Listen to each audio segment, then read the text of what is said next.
All right, time's now 5:15. Let's switch gears, get back over to Peyton. Yeah, unfortunately, Leslie, no big rain chances coming this week. We continue to see the drought, and it's just been worsening and worsening. We have had a lack of rainfall nearly all year long. Each month's been running in the deficit. Take a look at your screen here. This is the current drought outlook. The entire South Shore through the city, out towards Jefferson Parish, through the Bayou and River parishes under a severe drought. North Shore is running abnormally dry. You've seen a bit more rain on the North Shore than what we've seen on the South Shore the past couple of months, but most places need some rain, and so far we have picked up 0 inches, zero there at the airport. Now, some places have seen some showers, but we haven't seen much for the month of August. And look at the year totals. So far at MSY, we've picked up just over 19 inches. We're way below our average of 40 inches. We're 21 inches in the hole. And that's why we've got our ongoing drought. That's why we've got the burn bans in place. Wanting some rain? I just don't have any big rain chances this week. Looking at the latest data here, it's looking similar to last week, where there'll be a few pop-up storms each day. Certainly could see a storm, but it's just not that likely. We're just dealing with the intense heat, and another day of 100-degree temperatures is looking likely. I'm forecasting 100 across the city and into Jefferson Parish, North Shore, and further north of the lake to Bogalusa, 101, 101 in Picayune, 98 out in Belle Chase, even 98 down in Thibodaux, and I think we're going to break the old record of 97 that was set earlier in the decade, back in the 2013 time frame.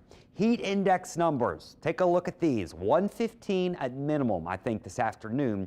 Could feel as hot as 120 in some spots. And here's the deal, even at 5 and 6 o'clock, it still feels like 110 or so. So we're just not getting relief. We're not cooling off at night. This is a compounding problem, and this is why we preach heat safety so much, is because when you're not cooling off at night, and let's say you don't have a well-working AC, then you start to run into your heat-related illnesses. Is there any relief in sight? Well, in order for there to be, we got to get this ridge to break down. And it looks like it tries to weaken some. Notice you don't have as bright as colors by, let's say, Tuesday and Wednesday, but just when you think it's weakening, it re-strengthens, and we've got the heat ridge just sitting over the south. Poor Texas is getting the worst of it, but I mean, we're getting it pretty bad too. And by this weekend and early next week, we're still going to be baking. So I just don't see any relief coming through the rest of this week and even into early next week, still hovering near 100 degrees, way above our average high of 92. And a lot of these days are probably going to be record highs. We have had just a relentless summer here.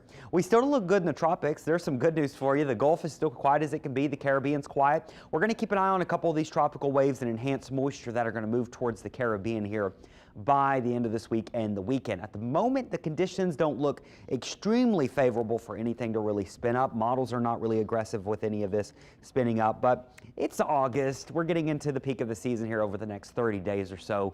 We watch these things like a hawk. We keep an eye on them to make sure nothing changes at the moment. Not overly concerned with anything, but maybe, hey, we'll get some enhanced moisture in here that'll bump up our rain chances. That would certainly be a welcome sight, but for now we're doing okay. 7-day forecast, plenty of heat for you. That's looking similar to last week's as those highs stay near 100 degrees. Every single day is going to be near records. This is unusual heat for this time of year. It really is. Your marine forecast, we're not looking at a lot of rain, but can't rule out a few storms here and there. 1 to 2 feet chop today and tomorrow. We may bump that up to 2 to 3 feet as we get into Wednesday, but in general, your winds are going to stay out of the southwest, maybe south at times. Your high tides will run later this morning, and your low tides will run later on this evening, late afternoon into early evening.